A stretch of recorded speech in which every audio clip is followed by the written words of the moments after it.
All right, we are back with Lisa Lain in the studio, my favorite gal. I just love being in little rooms with you. But not too little. I don't mind. I could get under blankets. That's too much for the airwaves. Anyway, my favorite gal in all the world. We've been married for 33 years. Is that right? 32? 32, 33 Going coming on up 33. here in a couple months. Yeah, a few months. Is that right? No. Yeah. Is it? Now, wait a minute. No, that's not. We're under pressure here. We got a clock going and people are listening in. Let's move on. Anyway, Ken Lisa Lain, this is her segment. She comes and shares just what have you been seeing in the gardens? What have you been talking about with other gardeners? And so that's what she comes to share. So welcome back into the studio. Well, thank you very much. So we got in our roses. So we got, about 200 or so roses in. Now, this isn't our shipment that we get where they're already growing and blooming. This is our early shipment, so they're still dormant. They're a dormant rose, and they're planted into a fiber pot. But the great thing about them is they're well rooted out. So you're going to take that fiber pot, you can either pull them out of the fiber pot and plant them, or you rough up the fiber pot, take the bottom off, and you just plant that. But the nice thing about it is it's well rooted, which is so different from bare root roses. Yeah. We should explain that. What's the difference between a bare root and a... dear. You're the mountain gardener. Explain it to us. Okay. Thank you very much. No pressure. No. Anyway, bare root is they're grown in a farm in a row setting. And so they'll be 3, 4, 5 years old, and then they'll go harvest them, pull them out of the ground, shave off the roots, take all the soil off, and shave them, put them in a bag, and then usually put some sawdust or peat moss or something in there to keep them moist. And so they're literally bare. There's no soil, no nothing. When you plant this, it is just a stick in the ground. We used to sell thousands of these back in the day. The problem in a dry climate, the mountains of Arizona, period, is that it's so dry. And so the canes would dry out and would put off their new buds. The roots would dry out, wouldn't put off new roots. And so the death rate was about half. This is if you're a really good gardener, half of the plants would die. I'm going, that does not fit a Waters. People come here shopping at Waters Garden Center specifically, or your independent garden center, so that plants really, they grow. Right. You're guaranteed to grow. My success goes up. And so we feel the pressure that way. Yeah. Said, okay, we're not going to do that. We're going to take our bare root from last year, put them in a fiber pot, put them in actual soil, and root them out, and then bring them in the next year. So these are already a year older, and now we've got a fully rooted plant that's already budded. So you put this thing in the ground, the roots go right through the fiber pot, and it just goes. Now we have a 99 point whatever % success. It's off the charts. Yeah. Now this fits our model. This is why people are coming to shop at Waters Garden Center. Right. From there, you go from fiber pots. What you get now is the latest, greatest varieties. The ones that are hard to find, you'll see them early on. We'll have another 1,000 roses show up the last week of April. Whenever the last frost, we think the last frost is. So we're growing these in 3, 4, and 5 gallon pots. These are fully, not fiber pots, actual plastic growers pots. They'll show up usually the last week of April, and they will all be in complete bloom. It's kind of fun.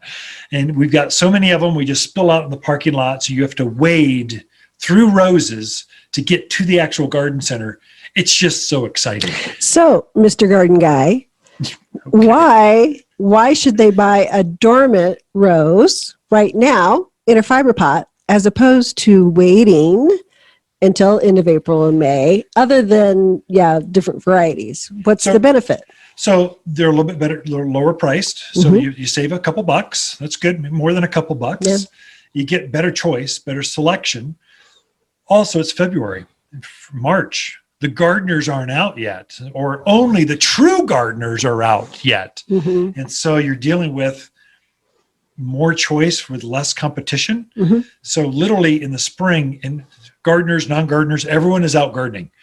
And so you've got a lot more choices, but there's a lot more competition. So you'll be gone, that fragrant cloud that you've been wanting for 2 years.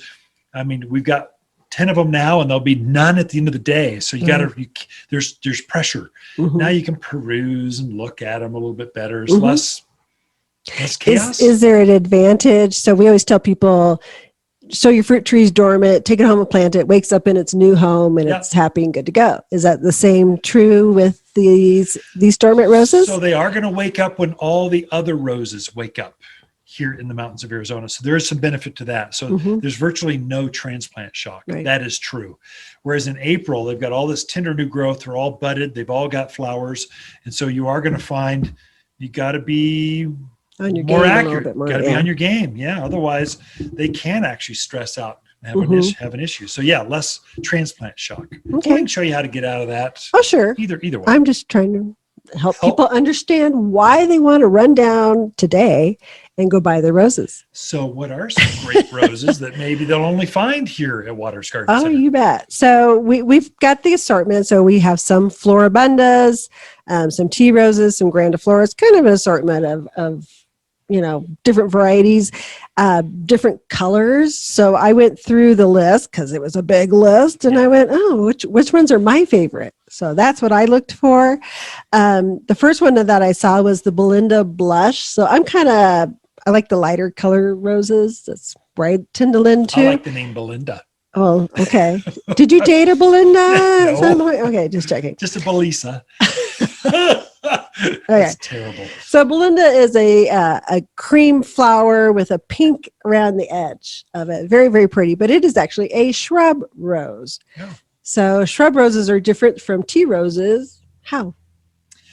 Well, they're not grafted, so they're on their original rootstock. So it's way easier, way more forgiving. Usually, this is the old days, shrub roses would have a smaller flower to it, but anymore, they've bred them so they're just nice, you can big. hardly tell the difference. Right. Hybrid teas are long stem roses. That's what you get for Valentine's. Right. And then floribundas are long stem roses with a cluster, flowers. A large flower and multiple flowers. So you get kind of all the above. The other one that I really love, and people ask for this one all the time, and it goes out quick, is the Blue Girl, which is not really blue. It's more of a lavender, silvery lavender. I don't think there's a true blue, like this color blue As out a man, there. it's pretty close to blue. Yeah, that's good. But the fragrance on it is amazing. So that's a hybrid tea. So Double Delight. Now that is a rose that's been around for eons and eons, but it's hard to find. Yeah. And it's so popular that when you do get it in, it is gone. It's gone, yeah. So we did bring in some extra Double Delights. So if you've been hunting those down. Would that be a triple delight or just a double delight or extra double delight? So we got one called Smoking Bean, Coffee Bean. I had to go, what's coffee bean? Because I didn't know what it was. I think that's one of the newer ones. And it's actually a miniature rose. Oh, I did not know that. Yeah. So it's a miniature rose, but the blossom on it's kind of a real smoky, orangey red color. Very, very pretty. So that was a new one I had to look up. So I thought I'd talk about that one. One of my favorite smelling roses, my favorite smelling rose, is the Sugar Moon. So Sugar Moon is a white rose, but the fragrance, oh my gosh, put it near a window that you open all the time because it is so fragrant. Got a lot of some of the old standards, Chrysler Imperial, classic. Veterans Honors, just a lot of the old timies that just are proven great roses. But a lot of new ones too. I didn't write because I didn't have time to write down. It's just dozens and dozens of varieties. The names on them. To pick a rose and to plant a rose. Oh, definitely. So, I mean, if you like oranges, I think we probably have 4 or 5 different oranges. You want reds? We probably got 6 to 8 different reds. We ran out of last year was Mr. Lincoln, old-fashioned rose. Yeah. Did we get some of those in? We did. Oh, good. We actually got extra. We got extra Mr. Lincolns in because you're right. They are so popular. Old-fashioned, classic, hearty, good rose for here. Truly is. Well, we are out of time. Thanks for spending another segment with me. Sure. Always a good thing. Annalisa Lain and the Mountain Gardeners.